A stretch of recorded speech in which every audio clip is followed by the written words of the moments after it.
Every year, the Nile rose like a giant, unstoppable force. Millions of lives hung in the balance. Too little water, famine, too much water.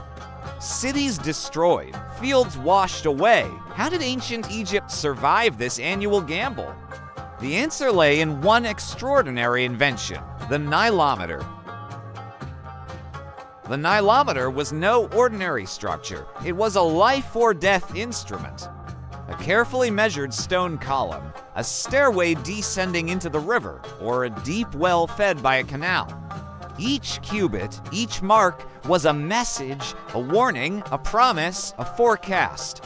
The Nile revealed its secrets, and the Nilometer recorded them.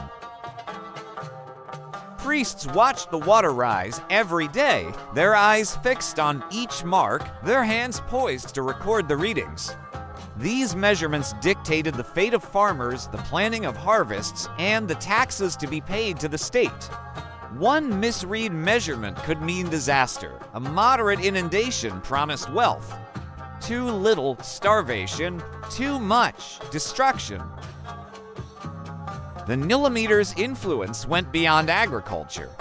It was a tool of power. Only priests and nobles could access it. The numbers they recorded controlled wealth, food distribution, and political stability. Across Egypt, Nilometers recorded the Nile's rise from Elephantine Island in Aswan, where the first floods were detected, to Roda Island in Cairo, home to the magnificent vertical column constructed under Abbasid rule in 861 AD.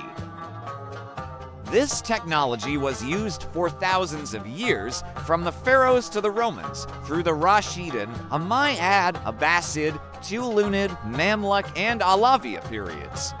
Each generation relied on the same precise measurements to predict harvests and to survive. The annual flood was Egypt's heartbeat, and the Nilometer was its monitor. Amr ibn al-As once reported, 14 cubits meant a sufficient harvest, 16 cubits an abundant one, 17 cubits the perfect year, and 18 cubits disaster. Priests recorded each cubit with unwavering attention, knowing that lives, livelihoods, and empires depended on their accuracy. For centuries, these readings were the foundation of both science and authority. When the waters receded, they left behind rich black silt, a natural gift of fertility. The Nilometer was the instrument that transformed this natural phenomenon into knowledge, into power, into survival. The priests' calculations dictated tax policies, which in turn shaped the economy of an entire civilization. Even as centuries passed, Nilometers endured. They were built, rebuilt, and restored. Scholars, astronomers, and rulers oversaw their construction and maintenance. Abul, Hasib, Ahmad ibn Kathir al-Farghani, and many others ensured the instruments remained precise and reliable. These measurements were recorded, debated, and sometimes even contested, for controlling the flood meant controlling Egypt itself.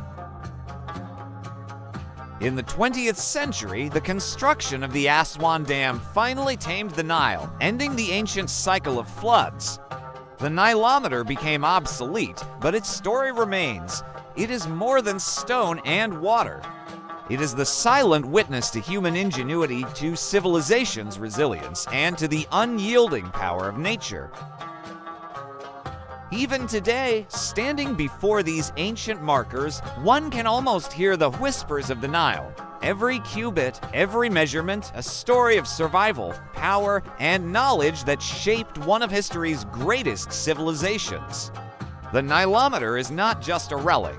It is the pulse of Egypt itself, measured in stone, water, and time.